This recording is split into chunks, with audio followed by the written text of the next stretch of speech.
Also peak performance coach. What does that even mean?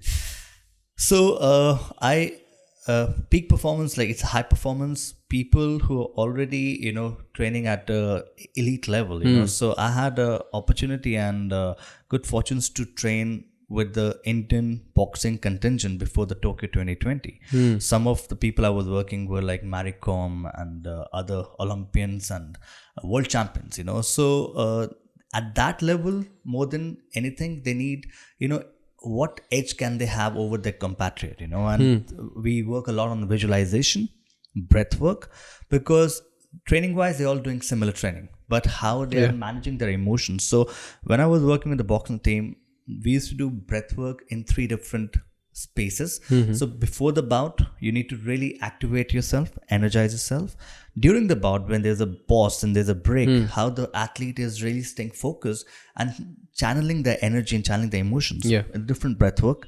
And then post the bout, whether they have won or lost, how they are like recovering and going into that state of calmness. So those are the things that I worked with the athletes, and it was a research based program.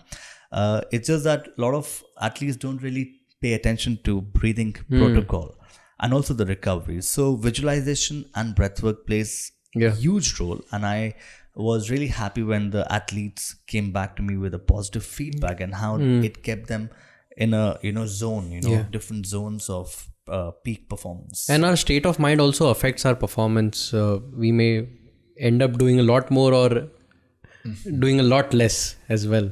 Absolutely. And again, breath and your thoughts play a very critical role. If I'm feeling overburdened, overwhelmed, and I'm not feeling positive about myself, I just need to observe my breath. And that's what when I work with a lot of young talent, teenagers, it's important that they learn the protocol of breathing, because a lot of us have not been taught to optimize our breath, and so how does that work?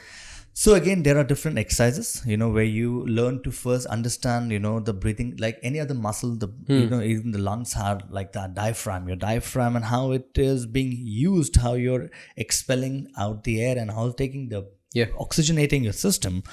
And there are some hacks that you can do as an athlete, like hydration, so those who are aware of it, those who understand the modalities and those who have learned it can really sustain and have an edge over the others. Like I said, it takes a while to practice, and it's a journey, like any other thing. Like you're training your muscles in the gym or in the sports, same way you need to take time and sit with someone who can explain and share with you the detailed understanding of breathing, breath work, recovery, human performance, and all these things. And it's not something new. It's been shared in our yoga shastras, shared in the yoga textbooks, and how the yogis or you can Wim Hof, who's the protagonist of the breath work method, and Iceman.